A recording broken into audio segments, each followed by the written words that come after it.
आनंददायी शनिवार उपक्रमांतर्गत मोबाईल अतिवापराचे दुष्परिणाम। तर आज आपल्या जिल्हा परिषद प्राथमिक शाळा पाटोदा या ठिकाणी आपण सर्वजण आनंददायी शनिवार हा महाराष्ट्र शासनाच्या शिक्षण विभागाचा उपक्रम साजरा करण्यासाठी इथे जमलेलो आहोत। कोणाकोणाच्या घरी मोबाईल आहे बरं? आता आपण कशासाठी वापर करतो? पाहण्यासाठी आणि विशेषतः अति पाहण्यासाठी, है की नाही?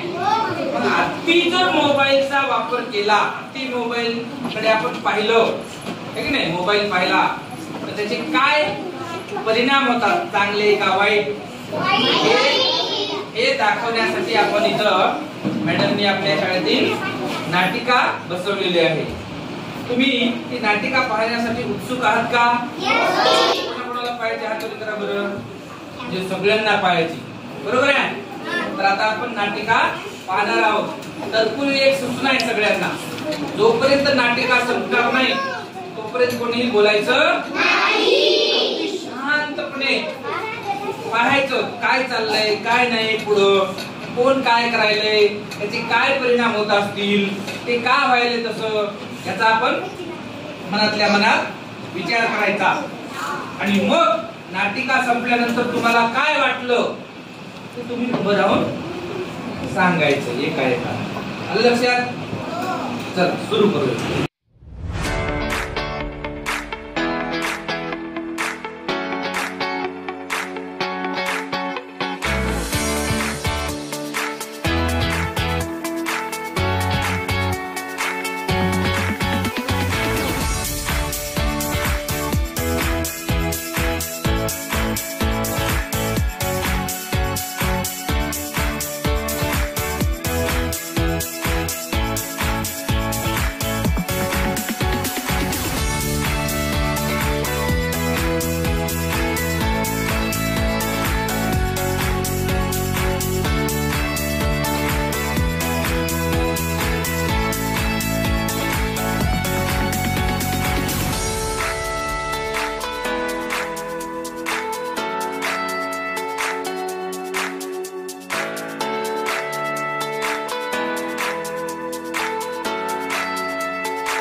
पाहायचा आणि आपल्या घरी कोणी पाहत असेल तर त्याला सुद्धा सांगायचं की आमच्या शाळेमध्ये एक मुलगी काय सारखी मोबाईल पाहत होती. मग कोणी तपासले? डॉक्टरांनी तपासलं. त्याचं काय केलं? मग ऑपरेशन केलं. तरी पण तिचे डोळे पहिल्यासारखे झाले का? नाही. म्हणून आपले डोळे जर चांगले राहावे असं वाटत असेल तर मोबाईलचा वापर करायचा बसा. मोबाईल बघायचा नाही. पप्पानी देऊ लागलं तरी पप्पाला म्हणायचं तुम्ही पण वापरू नका जास्त, नाही. मला पण माझे डोळे खराब करता का काय म्हणायचं तुम्ही, नाही का नाही? अजून काय म्हणायचं सांग बरं. ताप आल्यास बघती ना तुझी बहीण, ताप येते मग काय तर मग काय खरं नाही. असं मग डोळ्याचं ऑपरेशन करावं लागतंय, है का नाही? बरं अजून काय सांगणार आहेस? तू पाहणार आहेस का मोबाईल रोज? नाही. बघा छोटी पण रोज मोबाईल पाहणार नाही. तुम्ही पाहता का मग?